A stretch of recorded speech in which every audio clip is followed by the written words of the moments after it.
Okay, so we've covered chapters 1 and 2 in the lecture. So there's a collection of tutorial exercises in, the exercises in the chapter. We've got some on induction. We did the first couple of ones. I think we covered these first 3 in the lecture, didn't we? Yeah. And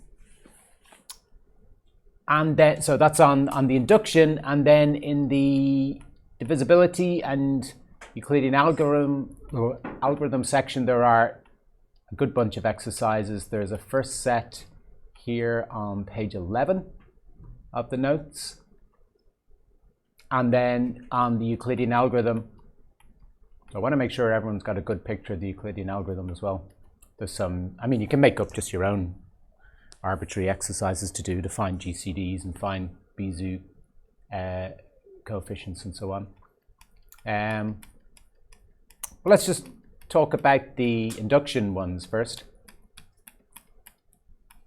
So we covered the first 3 in lecture. How did people get on? Are there any particular ones of these? I guess you only had a day on these, but do you want me to demonstrate another one, or do you just want to get going yourselves to try and do one of them, or shall I demonstrate one more first, or? Yeah. Okay. Well, let's have a go at question 4 together then. So these are proofs by induction of these results. Now for question 4, question 4, it looks there's a couple of summations given here. The result we're going to prove is this one about the sum of the cubes. So the sum of the first n cubes, and we're going to demonstrate that this is 1/4 n squared times n plus 1 squared. Then afterwards we can recognize that that expression, that polynomial on the right in n, is actually the square of the one that we got in the first problem for the sum of the j. It's a half n plus 1, so, and you square that, you get 1/4 n squared n plus 1 squared. So once we've proven this, we can recognize that it is in fact the square of the sum of j. Okay. So we're going to prove this using induction. So just to be clear, this sum on the right is 1 plus 8 plus, what's 3 cubed? 27, etc., all the way up to n cubed. Okay. 1 cubed, 2 cubed, 3 cubed, and so on. Okay, so we look at the base case. Now, what does it say? We're asked to show this for all n bigger than or equal to 1. So the base case is when n equals 1. This isn't going to need a proof. This is just kind of just making an observation about the formula that it is indeed true. The summation on the left just looks like this, which says add up all the cubes, beginning at 1, ending at 1. So it's just 1 cubed. So that's just 1. The thing on the right comes to 1/4 of the square of 1 times 1 plus 1, all of it squared. That's 2 squared over 4, so 4 over 4. So that is itself also 1. Okay. So we just observed that the formula. Is clearly true when n equals 1, just by evaluating both sides. They both come to the same thing. Okay. This is true.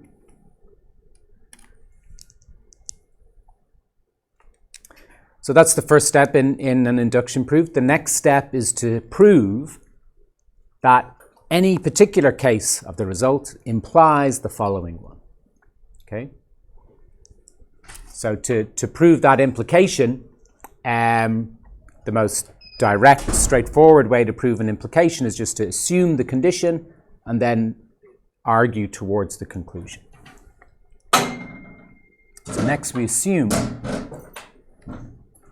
that the thing is true for n equals k, so that the sum from j equals 1 up to k of j cubed is indeed 1/4 k squared times k plus 1 all of it squared. That's the statement when n is k. And try and prove the next one. Try and prove the next case.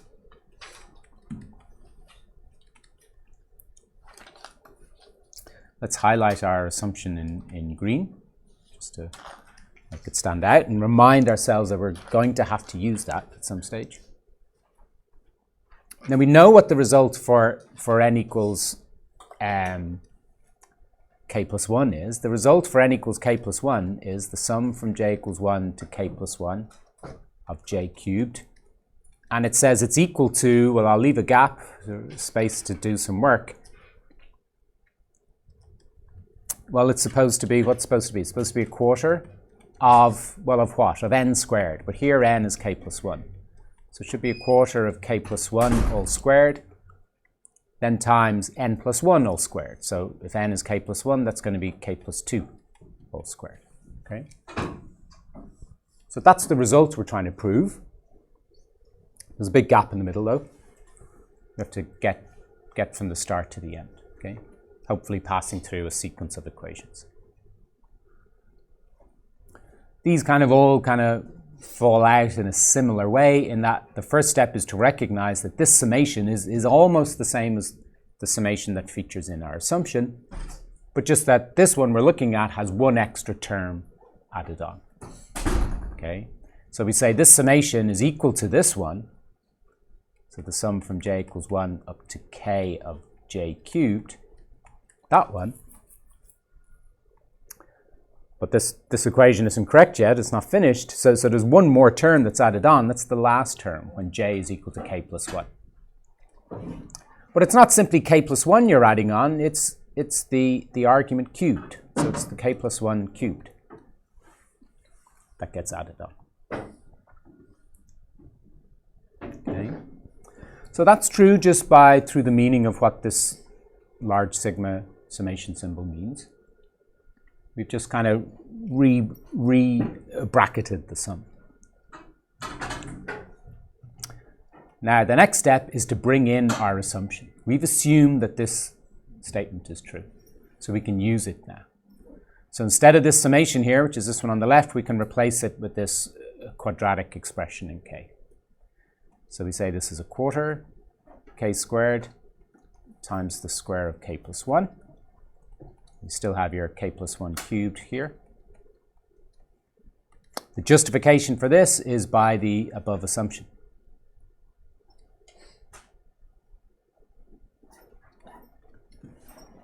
By this thing in the green box, just through substitution. Okay. Is everybody okay with those steps so far? Yeah. Now we still have this gap, slightly smaller gap to join up, but and both types of object are the same kind of thing. A quadratic expression in k, a quadratic expression in k. So it's hopeful that they'll be equal. Maybe you can just see that they're equal straight away, or maybe we need a couple of steps to suggest it.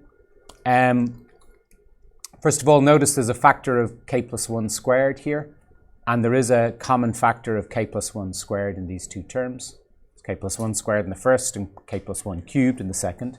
So we can certainly extract out a factor of k plus 1 squared. And I'm doing that because that features in the conclusion I want. So what's left behind in the first term is 1/4 k squared.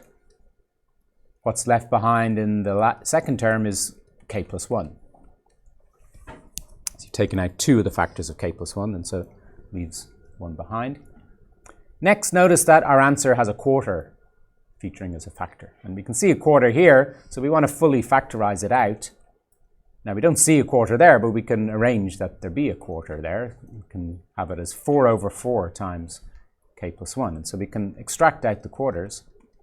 So we'll have a quarter times the square of k plus 1. That leaves behind a k squared. But this gets multiplied by 4. 4k plus 4.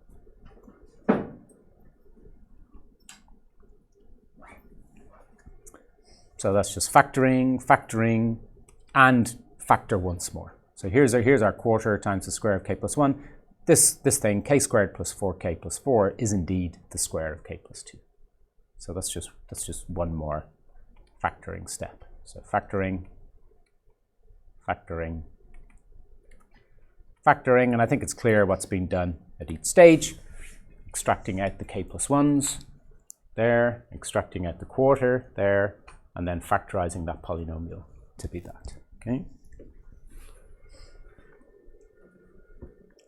And then from beginning to end, what we have is the sum of the first k plus 1 cubes is equal to this, which is exactly the correct thing according to the result. It's this right-hand expression where n takes on the value k plus 1.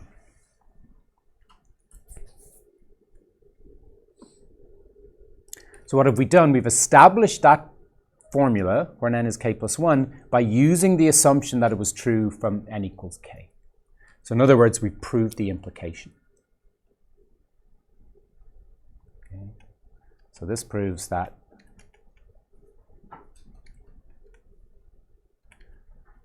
I don't want to write out the whole summation formula twice, so I'm going to use this labeling that pk implies pk plus 1. And I'll just we'll just put up here, just indicate that Pn is to be this whole summation statement. That's my labeling for that. Just save me writing that out multiple times. So this shows that Pk implies Pk plus 1. Pk is in the green box, Pk plus 1 is in the yellow box. Okay. So that's the second step of an induction proof achieved. We proved the base case, we proved this implication step. So instantly, because logic happens instantly, the first thing is true, the linking step is true, so P of n is true for all integers n. Okay? So by the principle of induction, you could say, by the principle of induction, P of n is true for all n, for all positive integers n.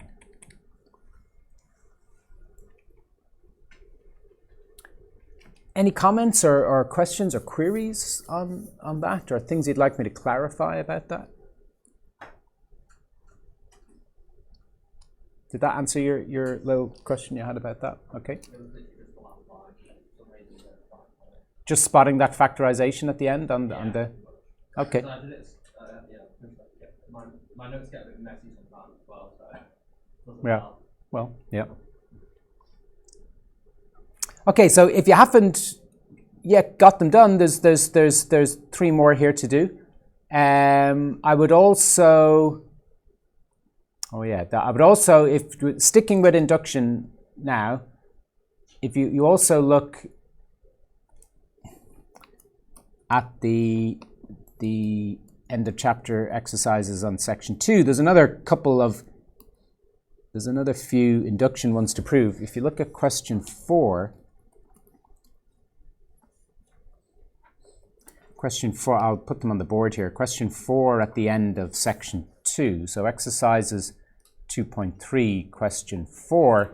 These are some more ones. Okay, it doesn't say prove it using induction, but induction can be used. So use induction to prove. So part A was that for all n bigger than or equal to 1, 7 always divides 2 to the 3n minus 1. And I think part B and C are similar. Yeah, part B was for every n bigger than or equal to 1, that 8 always divides 3 to the 2n plus 7, apparently. And C was for every n bigger than or equal to 1, 3 always divides 2 to the n plus minus 1 to the power n plus 1. So those are some results. They're not summation formulae. They're results about divisibility. And you could try using induction to prove one or all of those. So maybe stick with in induction for the moment. I'll go around and see how you're getting on, but you should try and tick off construct proofs for any of those results that you haven't gotten around to yet. So there's perhaps the 5, 6, 7 there, and those ones on the board as well. So if you've got any questions or queries about this or anything else, do ask me, and we'll see how people get on. And if you want to volunteer your work and share your work, you can post it in the Teams channel. I'll get Teams up here. There's a Teams channel in the unit team for sharing work. If you want, we can share the work around the class. We can all have a look at it.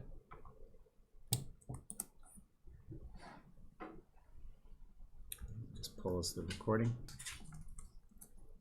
So let's have a look at the solution to that.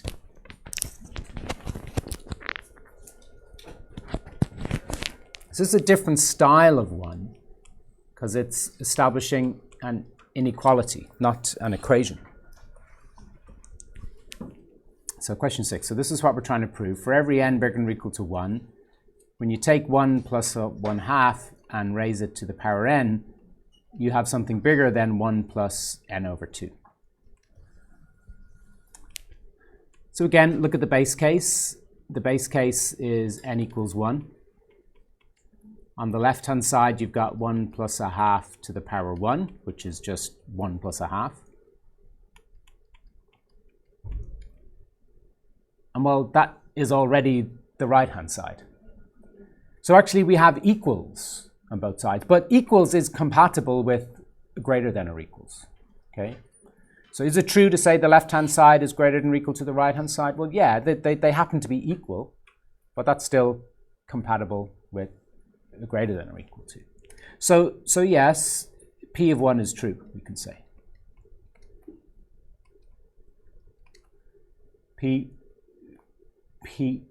Pn is our label for this inequality. That's the statement.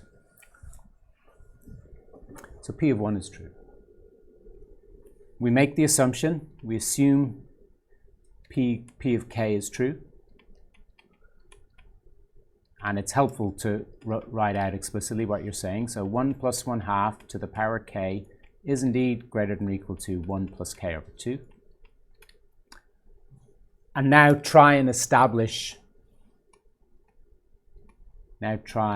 derive or work towards, try and derive P of k plus 1. Okay, we try and do it directly. What does P of k plus 1 say? P of k plus 1 says you take 1 plus 1/2, you raise it to the power k plus 1, and I leave a gap, and the total relationship we need is that this be greater than or equal to the right-hand side, which will be 1 plus k plus 1 over 2. All right, so replacing n with k plus 1. So I have to show that this quantity is greater than or equal to this quantity. Now, what kind of thing am I going to do? I mean, I might want to pass through some equalities along the way. I can introduce some greater thans along the way. Maybe even some strictly greater thans. But as long as I have a chain of relations like this that feature equals, greater than or equals, maybe strictly greater than, those are all compatible with establishing this is greater than or equal to this. Okay, so if it ends up looking like this, that'll be good.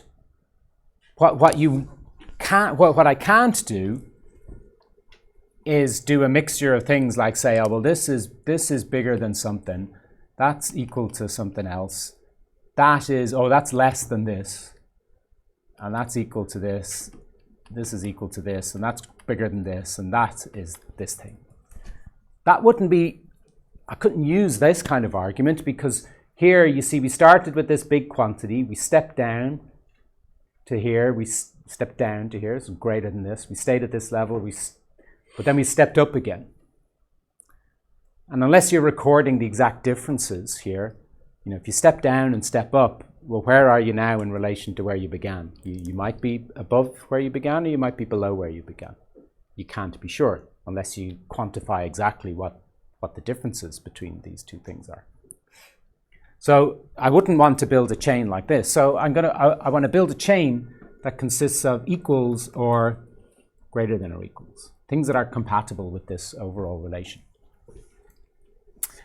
So that's, I want to journey from the top to here, and I look at what I can use. What I can use is the assumption. Ooh, I normally box my assumptions in green just to emphasize their presence. So somewhere we want to use this in the course of this argument. Now, I'm actually going to use it straight away, right? Because the left-hand side here in my assumption is almost the same as this left-hand side. Here the exponent is k, here's the exponent of k plus 1. Well, we can indicate exactly how these two relate to each other, because this one is just 1 plus 1/2 times the other one, 1 plus 1/2 to the power k. Yeah, that's just the way exponents work. I can separate off one of the factors. So now I've got exactly this quantity that's talked about in my assumption. So I can say now that this is bigger than or equal to 1 plus 1/2, this first factor, my first bracket, but now I replace this with the right-hand side, 1 plus k over 2. So that's by assumption, by this assumption here. Now, at least this is the kind of thing, so, kind of mixture of 1s and k's and 2s. Looking hopeful, I'll be able to, maybe this is already equal to this, or maybe this is bigger than this. What can we do? Well, let's multiply out those. What should we do? Yeah, let's multiply out the brackets, let's say. Now, you may wonder, well, why am I keeping this as 1 plus, why don't I write that as 3 over 2? Well, that's a good question. Or why don't I write this as k plus 2 all over 2? Well, that's a good question.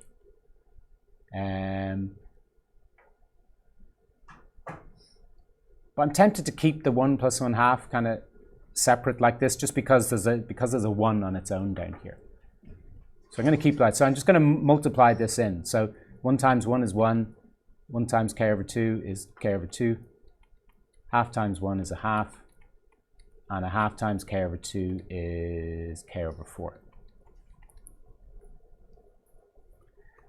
Well, here's my 1. There's my 1. So I want to keep that 1 there. And then everything else, well, in the destination, everything else is expressed as a single fraction. So let's do that here. Let's write this as a single fraction. Looks like I have to put it over 4. So I've got k over 2, so that's going to be 2k over 4. I've got 1/2, which is 2 over 4. And then I've got k over 4, so that's just another k. So what I have here is 3k plus 2 over 4. So this is almost the same. Okay, see, I've kicked this around to get it to look like this. I've got my 1 plus a fraction involving k.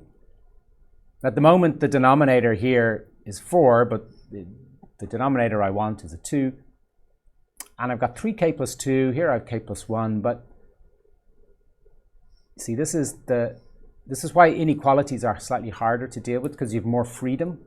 When you're passing through equations, you're so constrained that it, in some sense, makes it easier because there's less things you can do. But if you're passing through inequalities, you've got more freedom. And I'm going to have the freedom here. Well, how can I persuade this thing to look like the thing below it? You could get rid of something from here. Factorize 1/2 out.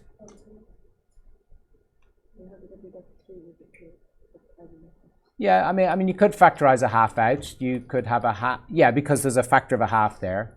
So that would leave behind 3 over 2k plus what? No. No, it would just leave a over 2, wouldn't it? Sorry. So if you factorize a half out, then 3k plus 2 over 2, yeah. Yeah, it's kind of, yeah, it moves that factor a half around.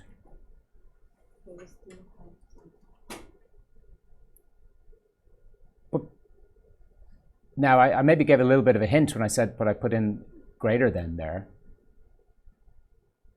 Be more, so think about throwing something away. Be a bit more precise what you mean. What do you mean take the k out? So you've got 2k plus 2 on the top. Yeah. So what are you doing? So you magically want to transform that to 2k plus 2 at the top. Yeah. So what have you actually done? Mathematically, how do you achieve that?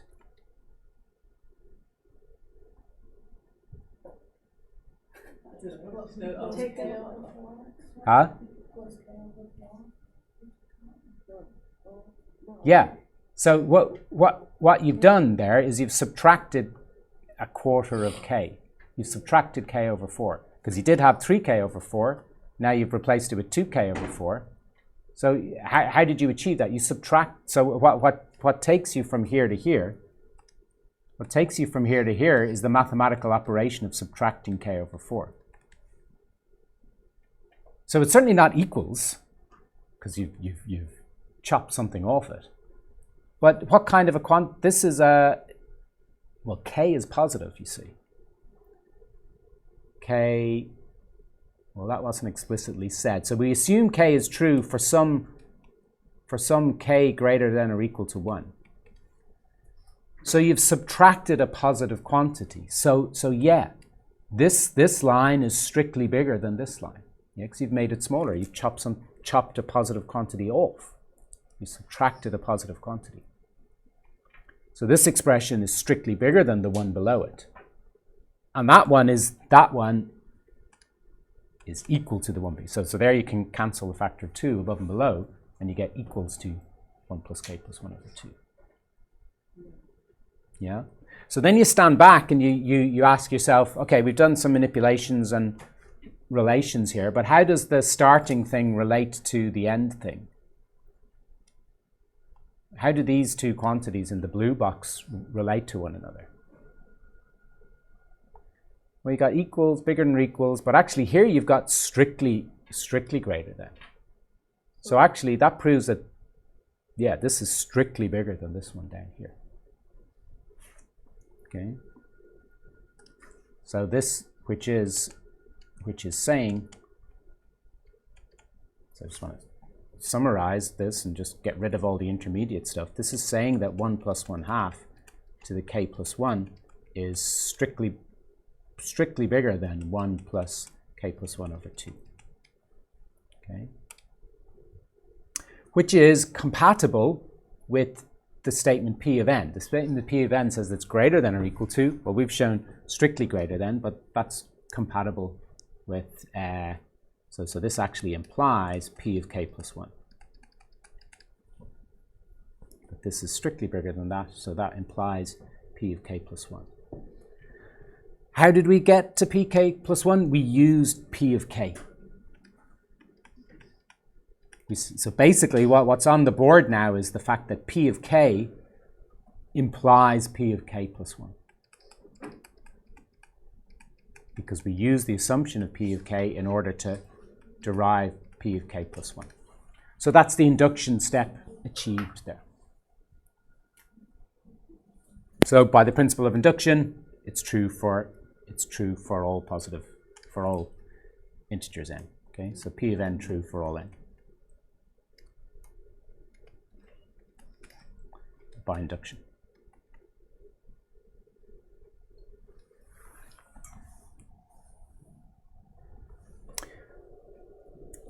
So in fact, the dealing with these equalities is a little bit more challenging than dealing with the equations because of this freedom you have in, you can pass through inequalities.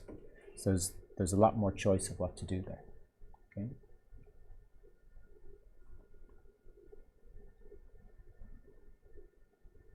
Good. Any? So I saw some people were working on the previous one as well. does anyone want to share their work on that? You could put that work in the Teams channel. We could have a look at it, or I could answer queries on that if you wanted. I think I did upload question 5. Oh, you did just now? Uh, Which one did you post it in? I think I put the Or did you go in the multivariable calculus? no. No? Let me check.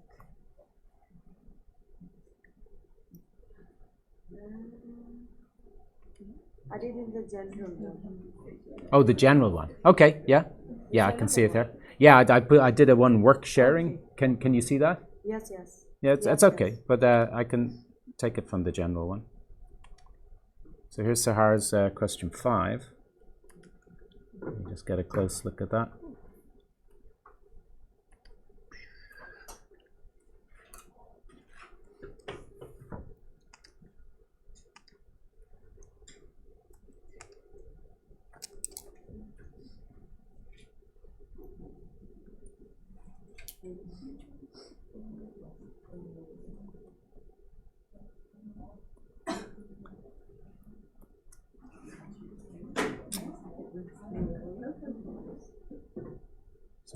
Sorry.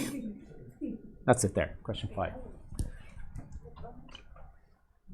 want to talk us through it, sure? No? Okay, so there's the result you're trying to prove. Examine the base case. This summation amounts to 3 minus 1, which is 2. This formula amounts to a half of 1 times 4, so 2 as well. So the base case is true. You assume it's true for n equals k, which would be this statement here. Now try and prove p of k plus 1. So this is the left-hand side of pk plus 1, which is equal to the left-hand side of pk plus one more term. So let's just check this is right. It says it's 3 times k plus 1 minus 1. Yeah, so that's going to amount to 3k plus 2. You make the substitution from your assumption. So you replace the summation there with half of k times 3k plus 1. And then I just took a half out. Took a half out. And then So that leaves behind 6k plus 4 there. Simplify that, it's 3k squared plus 7k plus 4. and then factorize. And that factorizes as that. And is that the right-hand side? 1/2 of k plus 1 times 3 times k plus 1 plus 1. So 3k plus 4 and 3k plus 4. Yeah? That's the right-hand side. So you prove this implication. Therefore, it's true by induction. Yeah? Perfect. Okay. So you can see that. That's in the Teams channel, the general chat channel. The unit team.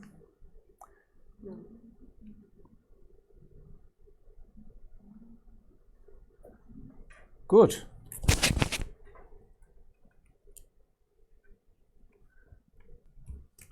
Pause.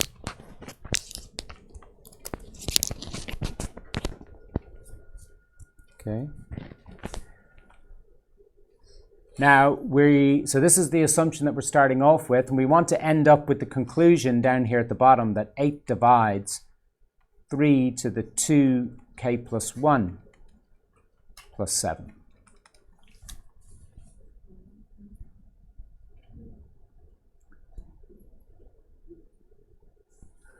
Maybe let's roll that backwards just to expand out that bracket. We want to show that 8 divides 3 to the 2k plus 2 plus 7.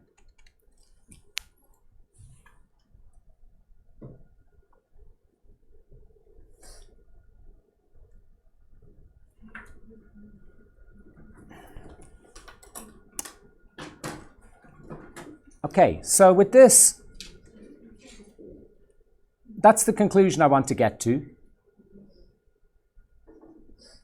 But I'm starting with this. Oh, let's do my assumption in green to remind myself that I want to use that. This is the conclusion I'm trying to get to. So let's examine this 3 to the 2k plus 2 plus 7. So examining this quantity.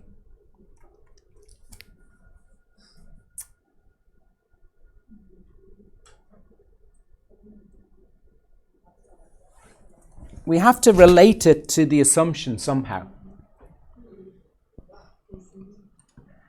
it looks similar to this expression, is a power of 3 plus 7. And this is a power of 3 plus 7, but the powers are different.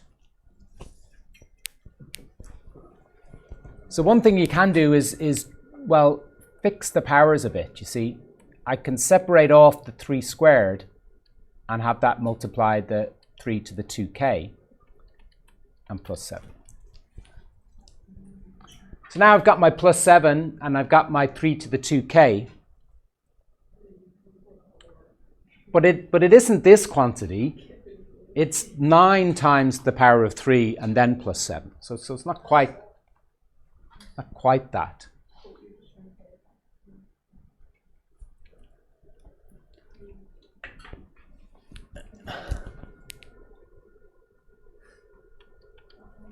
But, you know what? See, this is the quantity that the assumption talks about. I don't quite have that here yet. Because it's this 9, the power of 3 gets multiplied by 9 before the 7 is added. But let's just be creative and let's imagine that the 7 was added first. So if you imagine that the 7 was added first, before it gets multiplied by the 9, then we would have this coherent quantity here that the assumption talks about. But now there's a problem here. This equation isn't true now. Is it? Because, you know, I can't, the 9 is multiplied by this, not by the 7. Whereas here I've got it multiplying by the 7. So there's a correction. In order to save this equation, there's a correction needed. What kind of correction do I need to make here? I need to put something else on this line so that will rescue this equation. What should I put on that line to rescue the equation?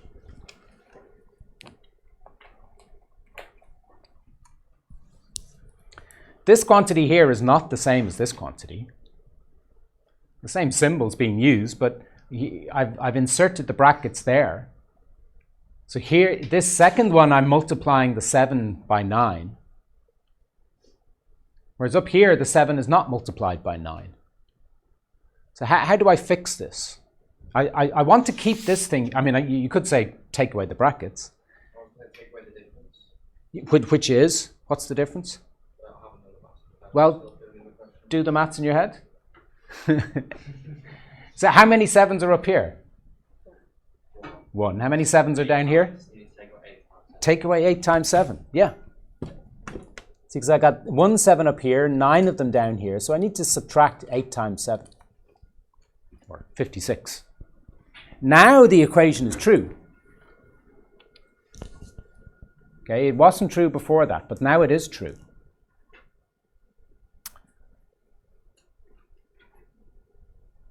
Now think back to one of the results we proved in the lecture. This expression here, well, there's a few ways you might interpret it, but one way to interpret it is that it's a linear combination of these two quantities. This bracket and 8.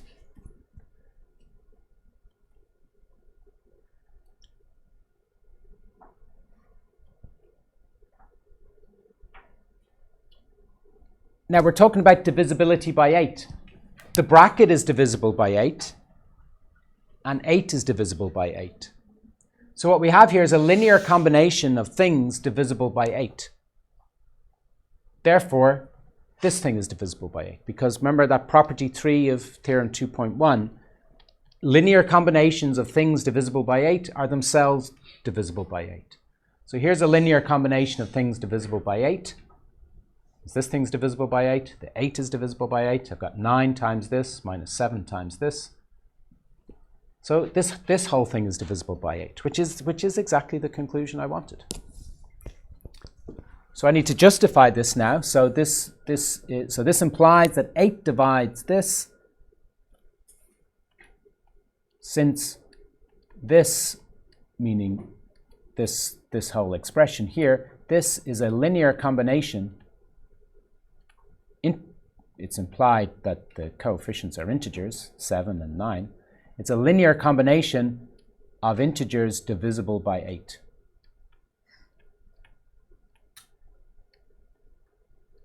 Okay, 8 is clearly divisible by 8, but our assumption said that this bracket was divisible by 8. 3 to the 2k plus 7, we assumed that that was divisible by 8. So we reached the conclusion that 8 divided this next power of 3 plus 7 by using the assumption that 8 divided the previous power of 3 plus 7. So in other words, if this statement here is our statement Pn, we've shown there that pk implies pk plus 1.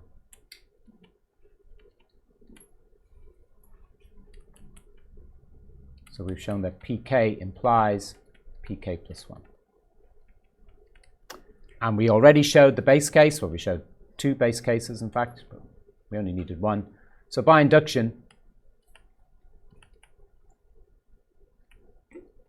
we've proved that 8 divides all of these expressions, 3 to the 2n plus 7. Okay. So you could try another one of these divisibility ones, or indeed any of these other exercises here.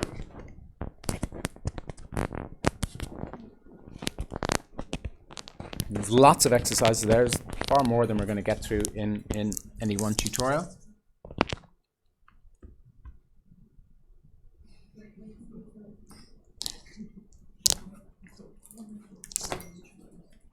So any questions at the moment that people have, or any clarification you want, or?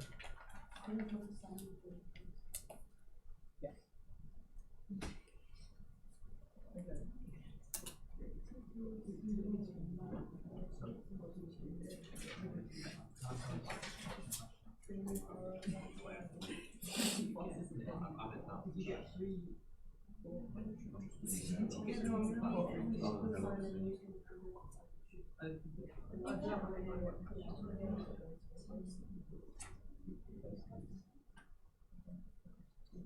This X is that, so I should be on, this should be on, this should be there. So this to the power of that k plus 1. So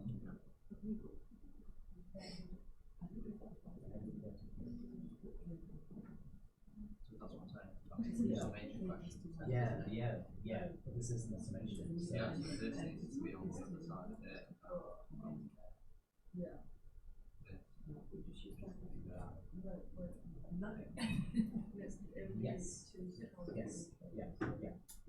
Because you're starting off with this one, and you're separating off one of the powers, and you're able, using your assumption, to say that the other thing to the power of k is bigger than 10 plus k.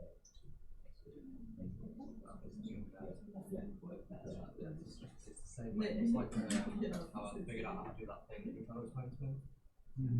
I've just made it.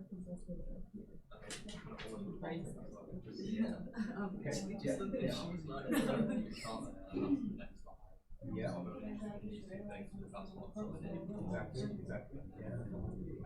Yeah. All it out. And then I figured that and then it made sense. I was looking at it all, trying to organize all in the head. At one point, move that way, and I realised that was really wrong. Then the negative Wouldn't be equal to 24. Yeah.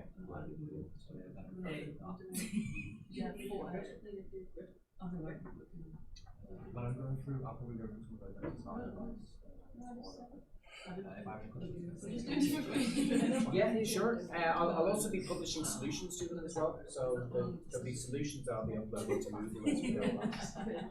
And the solution is going to be on that page.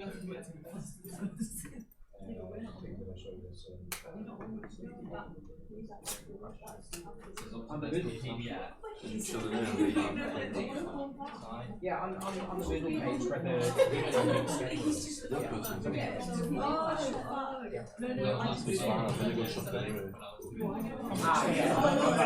going to look after the tutorial.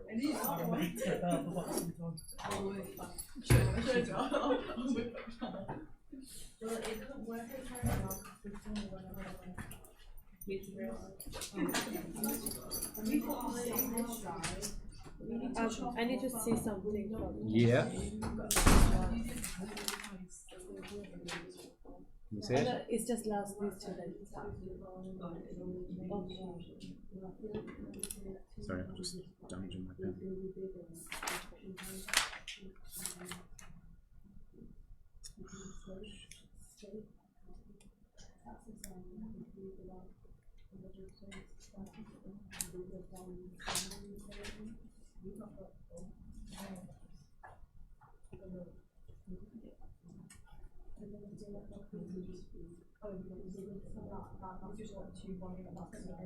Right.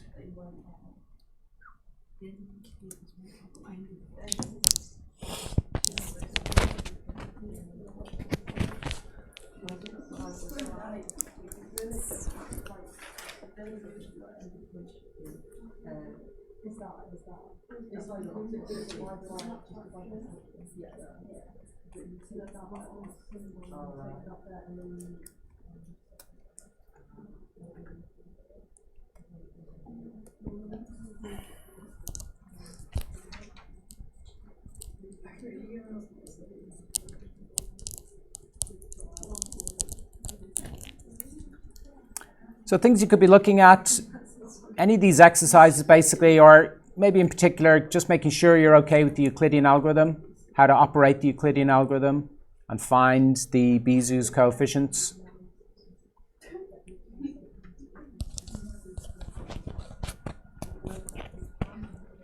Or indeed some of those other induction ones.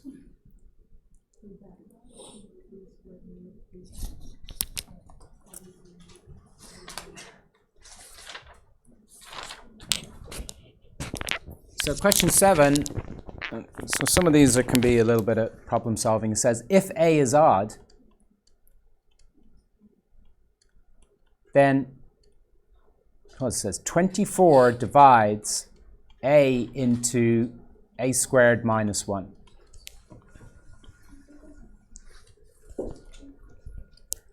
You could test it out. I mean, let's say, e.g., give me an odd number, A equals 5. Then A into A squared minus 1 is 5 into 25 minus 1. Well, that's 5 by 24, so clearly 24 divides that. Okay, that's not too surprising. Let's look at 7. A equals 7. Then 7 times 7 squared minus 1. That's 7 into, so 7 squared is 49. So that's 7 times 48. And 48 happens to be 2 times 24. So yeah, you get a factor of 24 there. If it's 3, if A is 3, then you're talking about 3 by 3 squared minus 1, so it's 3 by 8, yeah, which is 24. Okay, so we try a few examples, it seems to be true. But of course, a few examples isn't going to establish it, for all numbers. So let's try and get a handle on it. So if A is odd, how should I express A?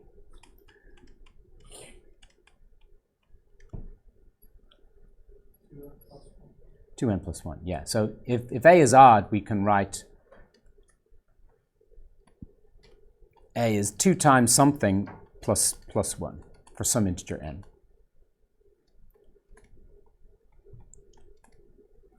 And then maybe that will reveal something about this A times A squared minus 1. So this will be 2n plus 1 times the square of 2n plus 1 subtract 1. So that gives us a 2n plus 1. Now I'm just maybe blindly doing some algebra here, but just to get a picture of it, it's 2n plus, so this is 4n squared plus 4n, and then plus 1 minus 1, so that cancels out.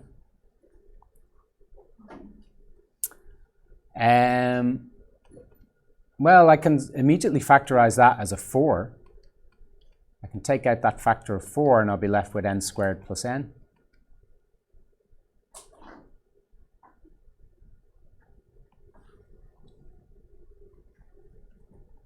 So that'll be a 4 into 2n plus 1 into n plus 1. Does that look right? But by now I've forgotten what I'm trying to do. I'm trying to prove that this thing is divisible by 24.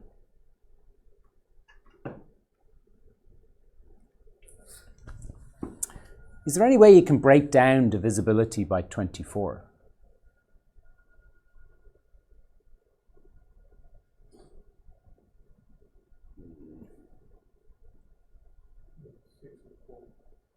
Yeah. So we've already got a factor of 4 there. So if we can show that, so I already know this is divisible by 4. Here it is divisible by 4. If I can show that the rest of it is divisible by 6, then the whole thing will be divisible by 24. So if we can show that 6 divides what's left here, 2n plus 1 times n into n plus 1. If I can show that 6 divides this, then we will know that 24 divides the a into a squared minus 1. Could you say that the n squared plus n bit will always be even? Because if n was odd, then it's Yeah. Yeah, this product here, so that's a good observation. That n times n plus 1, you see, we don't know what n is, but we know that one of those is even, isn't it? Either n is even or n plus 1 is even. Yeah. So that means that lurking in here is a factor of 2. Yeah. So I can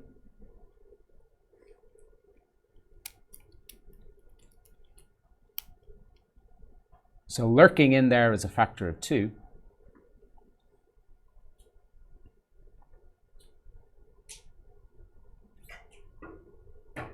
So this 2n plus 1 times n into n plus 1, I can write that as 2 times 2n plus 1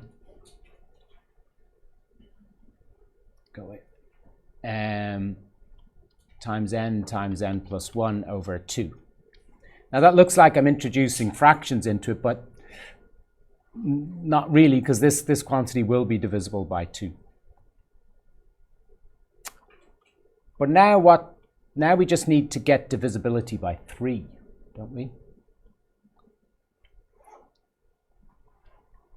Because to get divisibility by 24, we need to somehow get in divisibility by 3. So we know divisibility by 2, we know divisibility by 4. So far we've shown that we've got a factor of 2 and a factor of 4. So far we've shown that 8 divides a into a squared minus 1. So all we're missing is the 3. But we also need a factor of 3.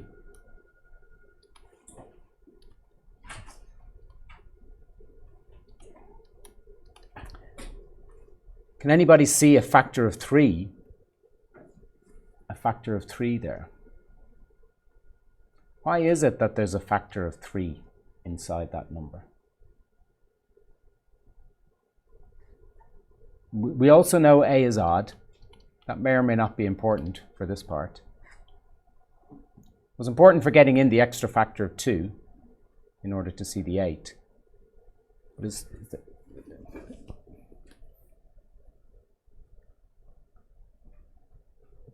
can you think of another way to express a times a squared minus 1? Is there another way you can express it? A plus a minus 1. Yeah, so you're factorizing that Yeah. into a plus 1 times a minus 1. Yeah. Now what can you say?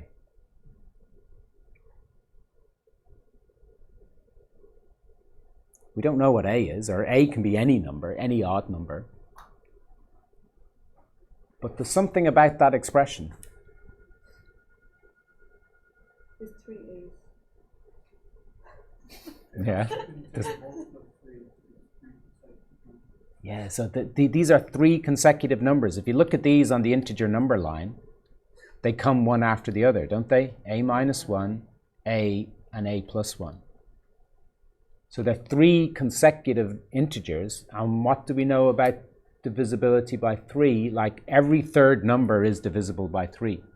0, 3, 9, 12, and so on and so on. Every third number is divisible by 3, so one of these 3. We don't know which one. One of these...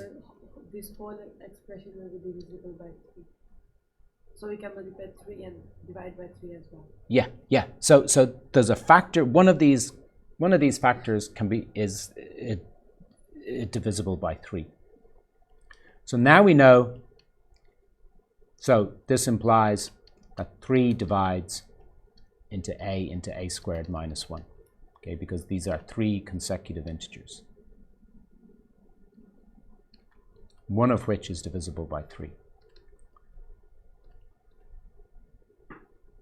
One of which will be divisible by 3.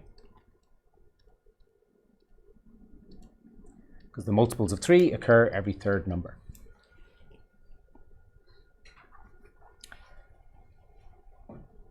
So we know 8 divides this thing, and we know 3 divides this thing. Does that, can we say then that 24 divides it? Yes, because we proved it. Did we prove it? Yeah, when a was equal to 3. Oh no, we proved it in the base case that if you... Yeah, base case. Yeah, we've got 24s, but now we're into general case. What it almost looks like, what we'd almost like to use here is, so is it true that if you have an x dividing z and a y dividing z, is it true that x times y divides z? That's why, because it's the 3 times 8 gives you the 24. Now, is that true?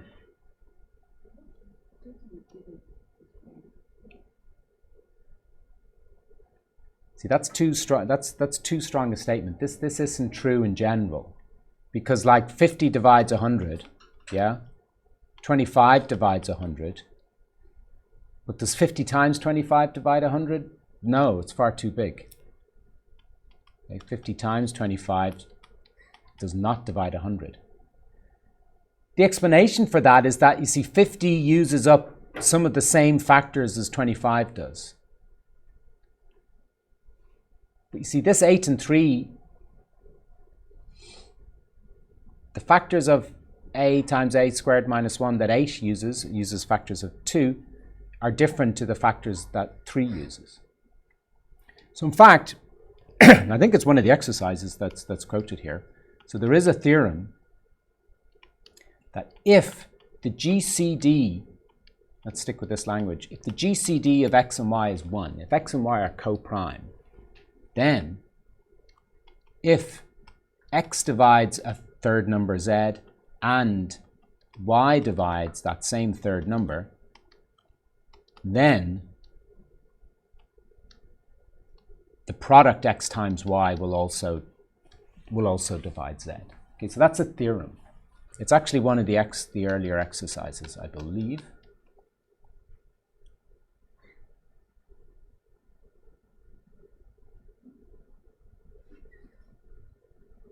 Or maybe it's one of the results we're going to come to.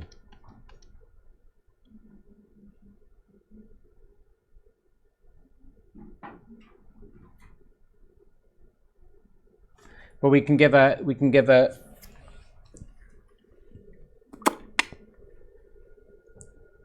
can we give a proof of it?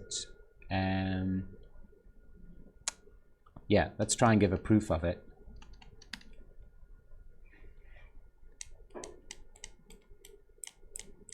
You see, if the GCD of x and y is 1, so if we assume the GCD of x and y is 1, okay, we just did Euclidean algorithm. If the GCD is 1, it means there's a Bezout's identity with x and y that gives you 1. So this means that 1 is equal to mx plus ny for some pair of integers m and n.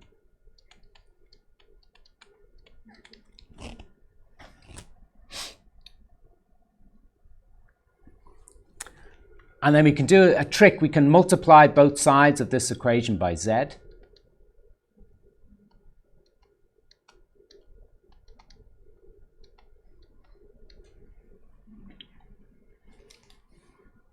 So this gives us the quantity z in an interesting way. And we're also assuming that x divides z and y divides z.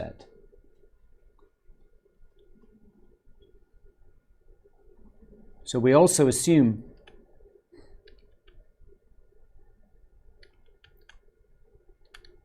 that x divides z and y divides z,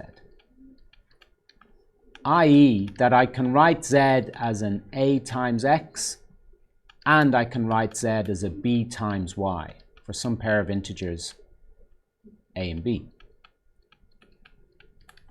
So that's another assumption I make, because that's part of the result I'm trying to prove. I'm trying to prove if x and y are co-prime and if x and y both divide a z, then the product divides a z. So I can continue this equation here. Z is equal to mxz plus nyz. But this first z I can factorize as b times y.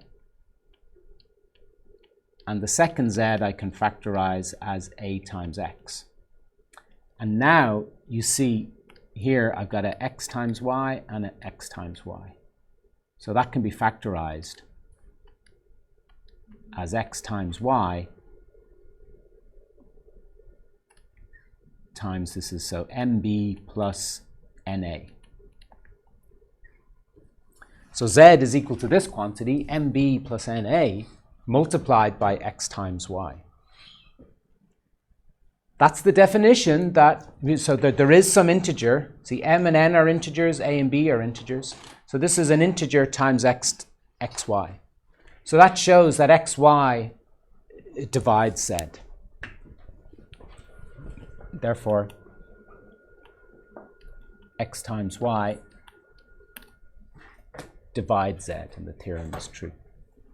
So if two numbers are co-prime and they both divide a third number, then the product of the original two numbers also divides the third number. So we can apply that. So that's the proof of this theorem. We can apply that then back to our problem. Because we have 8 dividing this quantity and 3 dividing this quantity. So certainly the GCD of 8 and 3 is 1. So that's going to imply that 24 divides this a times a squared minus 1. Because you established divisibility by 3 and you established divisibility by 8. Okay.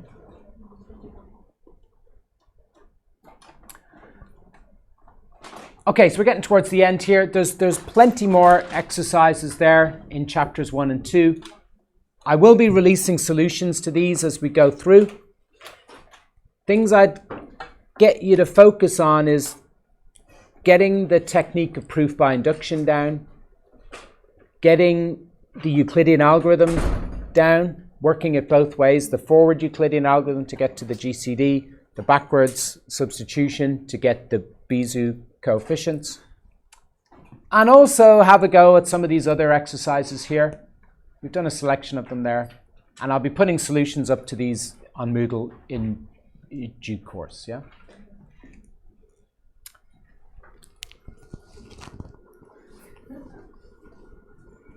And then between now and when I see you next week, I mean, you should complete the reading of chapters 1 and 2 in the number theory notes. We hit on most things in the lecture, but there's an item or two we didn't get through in the lecture. So complete the reading of chapters 1 and 2 and continue to work on those exercises.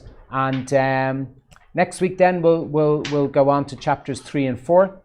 But in the tutorial next week there'll be space to pick up on any remaining questions from these first 2 chapters as well that you might have. Okay. So if you get stuck on things, or some things in particular aren't working out for you, you know, we can examine those in the tutorial next week as well.